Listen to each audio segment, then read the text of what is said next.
Почитувани гледачи, добре дојдовте во најновото издание од уште едно интервју од своја страна со нов интересен гостин, со нова интересна тема. Ви благодарам што и овој пат сте на фреквенцијата на телевизија Сонце, што и оваа среда и ќе одвоите дел од вашето скапуцено време за да погледнете што ви подготвивме во ова издание. 17 часот и 15 минути, добро познатиот термин.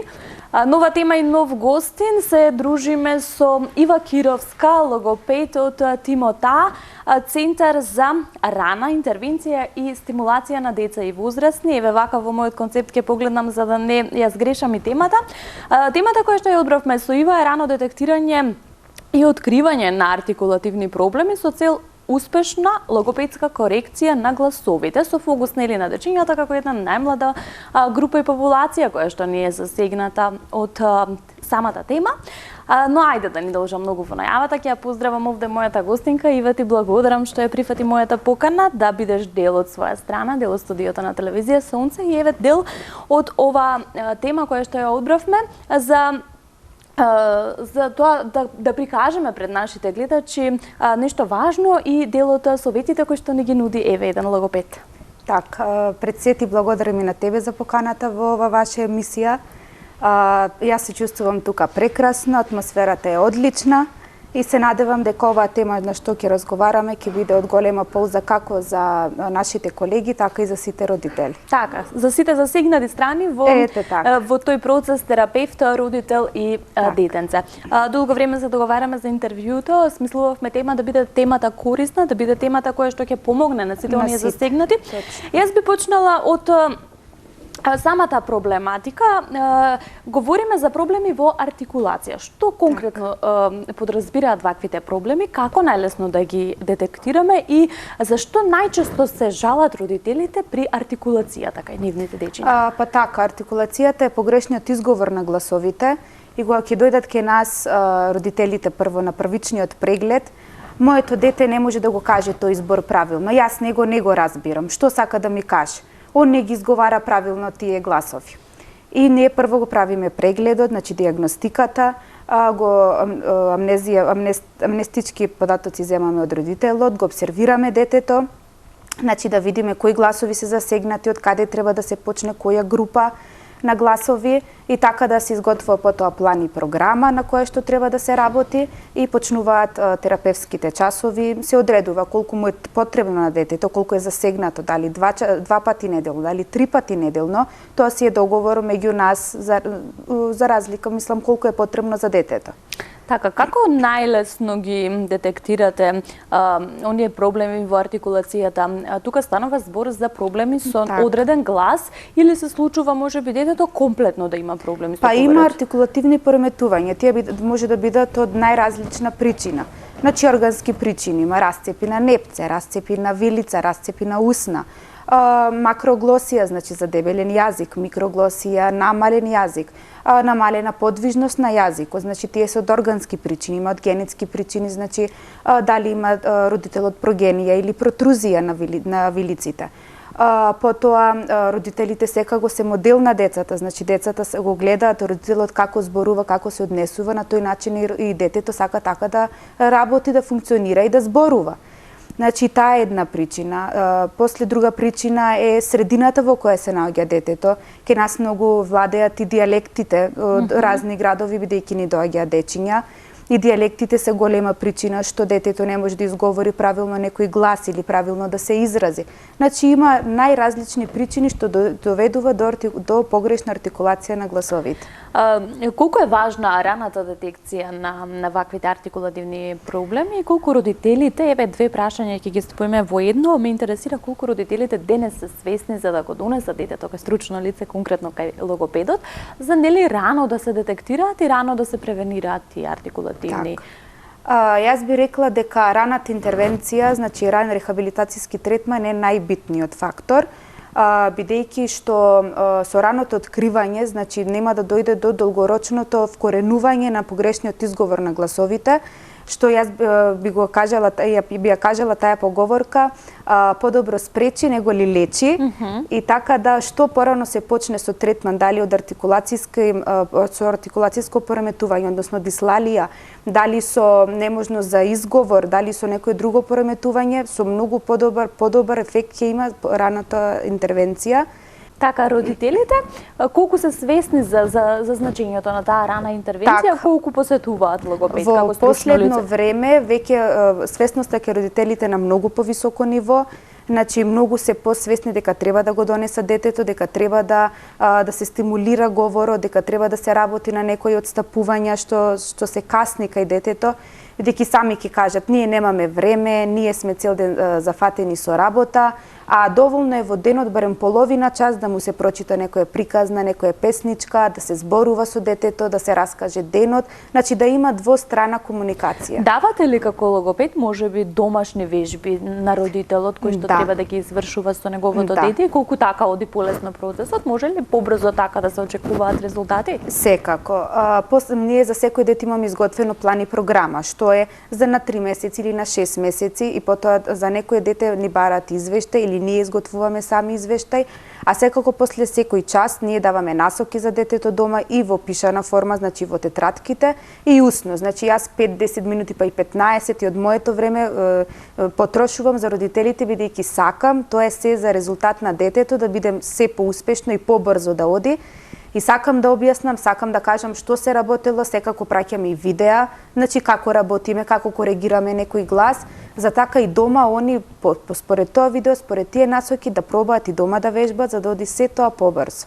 Така, соработката е секогаш двигател, мислам, најбитниот фактор што треба да постои. Така, се за доброто на детето, а е сега колку родителите се можеби трпеливи во целиот тој процес, како се одвива процесот, потребна ли е трпеливост од страна како и на родителите, така и на дечињата? Секако. Не можеме најверојатно да очекуваме резултати преку ноќ, тоа сигурно е процес на кој што влијаат многу фактори, секако. Да, така, пример ќе прашаат некои родители, еве сега корекцијава на гласот Р, колку време ние треба да доаѓаме, третманот колку ќе трае, тоа прашање не можеме да го одговориме, бидејќи тоа е се индивидуално.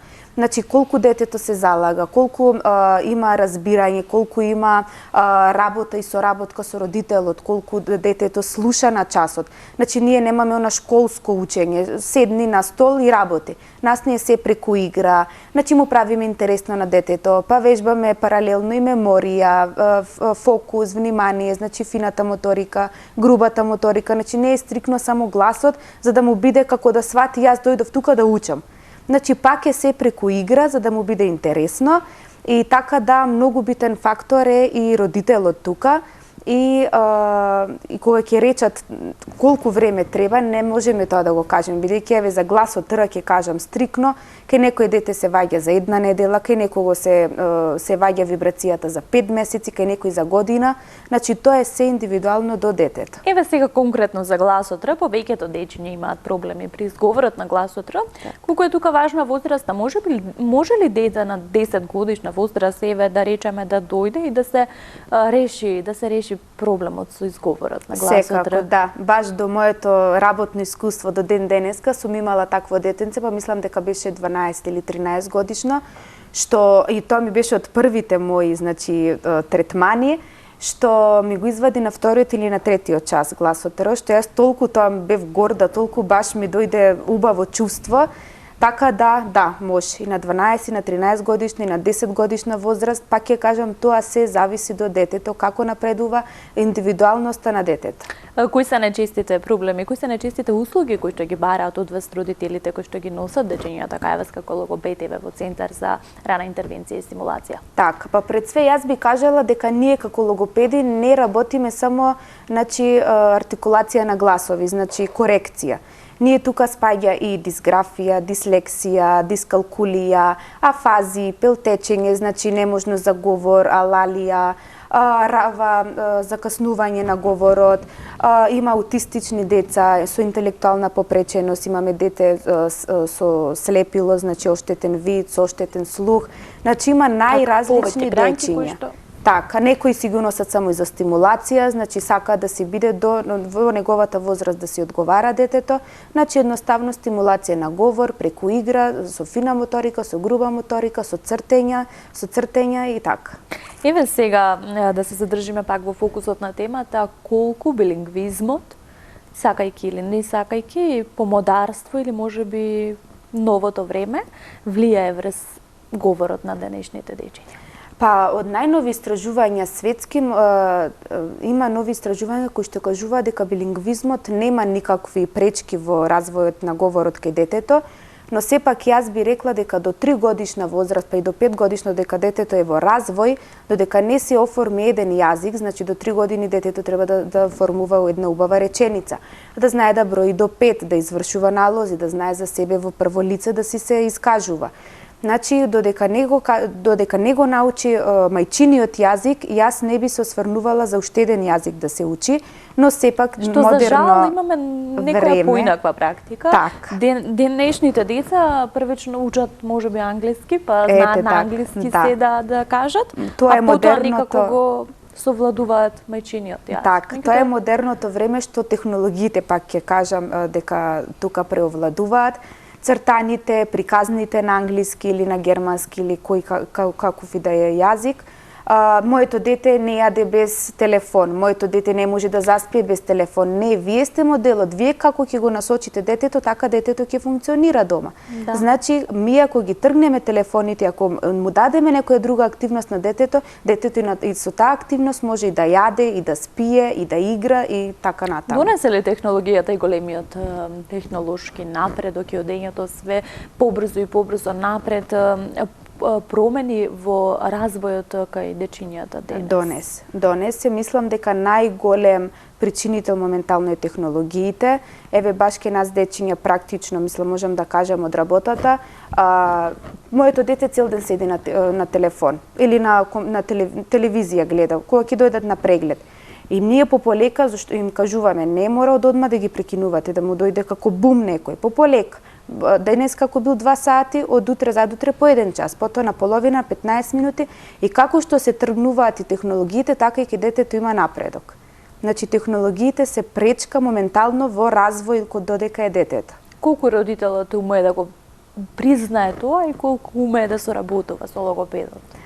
Некои родители признаваат и кажуваат, да, јас сум крива, јас му давам, ама некогаш и уморна од работа ќе дојдам, да се одморам, ќе му го дадам телефонот, а некогаш па и не признаваат, не, јас не му давам телефон, па кога ги дојде таткото да го земе, жена ми е крива, таа му го дава телефонот. Се префила вината од еден на друг. Значи има различни мислења и што некој признава, а некој не признава дека е виновен за тие технологии. Така, меѓутоа најверојатно советите кои што ќе ги упатиме ќе бидат кон родителите да ги следат постојано нивните деца.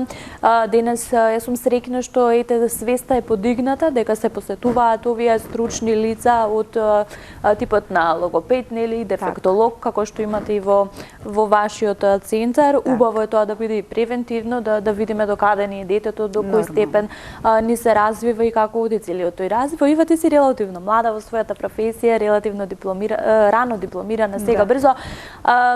Сега си на специализација за клинички логопед. Кажи ми, зошто токму работата со деца?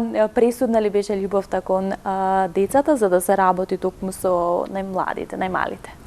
Па јас вака ќе ви кажам, моите родители се просветни работници. Значи, татко ми е наставник по математика, мајка ми беше оделенски наставник и еден период додека беше директорка во едно училиште во Тетово, ми вика, јас баш пред запишување бев на факултет, Ива ми вика, мислам, јас само можам да те насочам, одлуката си е твоја. Така. Да пробаш ти да видиш да се запишеш на логопедија. Толку има деца што имаат проблеми со зборување, не може да се однесуваат, не знаат како, запоставени се и со технологии, нема игра денеска, значи не се игра надвор. И јас отворив страната, видов предмети, а баш ми лежат природните науки, биологија, хемија, сум сакала медицината.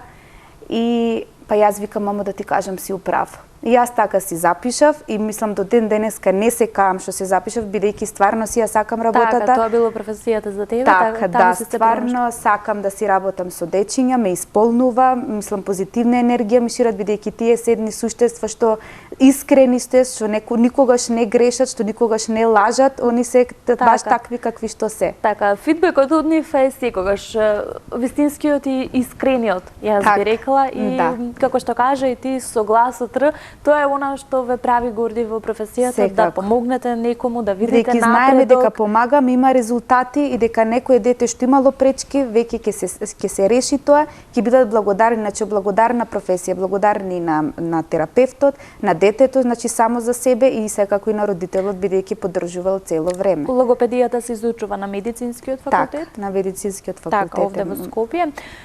Кажи ми, на кое ниво е според тебе логопедијата како професија? Јас чинам еве како лаик од другата страна дека се повеќе и повеќе зема замав оваа професија и дека се повеќе станува попопуларна, еве така ќе кажам. Да. Можам да кажам до пред некоја година дека за професијата беше како некоја табу тема. Не, детето е да го носам на логопед, не, тоа е срамота, дома ќе си седи, дома ќе си учи, еве во градинка, еве во школу ќе почне детето ќе си зборува веќе правилно, а во последните години веќе не е така, свесност е кај родителите на многу повисоко ниво, што се свесни дека треба да посетуваат такви услуги, дека тоа е плюс за детето, а секако и самите родители кажуваат немаме време, па затоа ние се молиме, го носиме кај вас на час и се молиме во вас и стварно сме ви благодарни бидејќи стварно има големи резултати и одма се приметува со кое дете дома се работи, значи јас следниот час веќе гледам дека има напредок, а со кое дете не се работи, бидејќи со тие 2 третмани во неделата или 3 третмани по 45 минути не може да се постигне како што ти континуирано секој ден на детето треба да му обрнуваш внимание.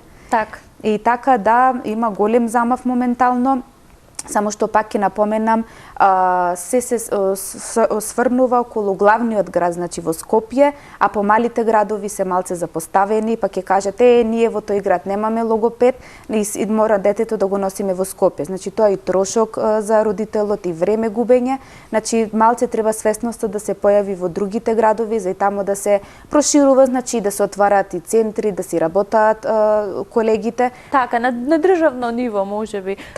Се сложувам дека се е во Скопје, дека некои едноставно немаат ниту услови родители за да ги носат децата овде. А сепак имаат мака што сепак за детето се мисли најдобро и од денеска ќе тргне леп да не јаде пример, ама ќе го донесе детето бидејќи за детето треба. Так, се прави за детето. Иве што се случува со тимот А, со Центарот за рана интервенција и стимулација на деца и возрастни. Таму сте една прекрасна екипа. Еве овде ќе искористам и приликата да се ги поздравам сите од таму. Имав можност да соработувам со дефектологот Стефанија Трајчевска, со прекрасниот логопед Викторија Целјановска исто така. Како оди работата во Центарот? Што има ново во тимот А? Цело време ве следам дека имате настани вебинари, лани имавме пролетни, семинари на кои што се споделуваат знаења, искуства и пракса, па еве ајде како дел од тимот да ни посочиш што е ново на вашата агенција. Така, јас сум од првите вработени во тимот и баш за година и пол, па така 2 скоро се проширивме голем тим, мислам дека моментално сме 9 терапевти. Прекрасна екипа, специјални едукатори, рехабилитатори, логопеди, колегијалноста е на многу високо ниво, значи за се што треба си се помагаме, се поддржуваме, се разбираме, бидејќи така само може да растеме напред и нагоре.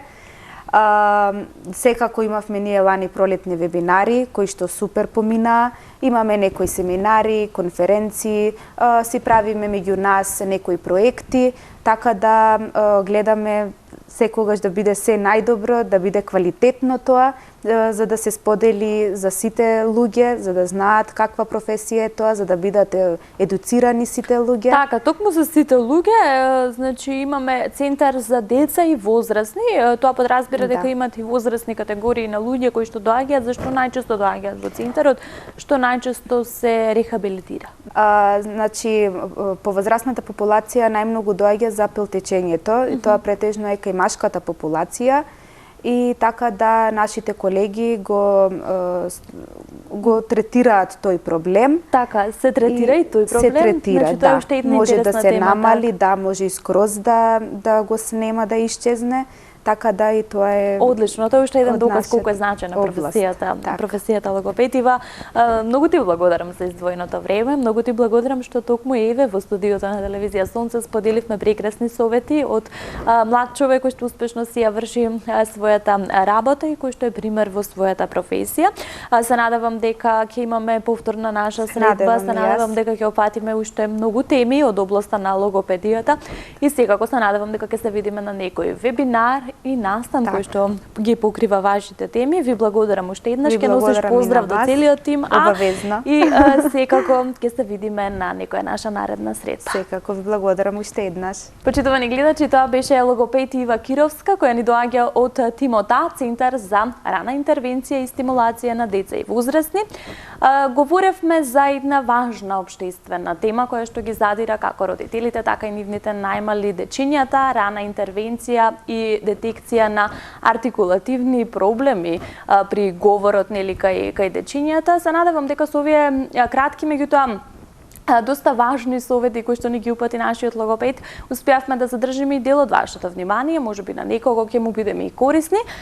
Ива и секако целата екипа од Тимота можете да си ги побарате како на социјалните мрежи, така и овде во Скопје, во општина Аеродром, каде што им се наоѓа и нивниот центар, и секако за секоја ваша причина за која што ќе можете да си ги посетите, за секој ваш проблем, тие стојат на ваше располагање. Јас овде ќе ви се благодарам за тоа што одвоивте време и бевте на фреквенцијата на телевизија Сонце и секако ќе ви закажам наша наредна средба токму за една седмица. До тогаш чувајте го вашето здравје и се гледаме.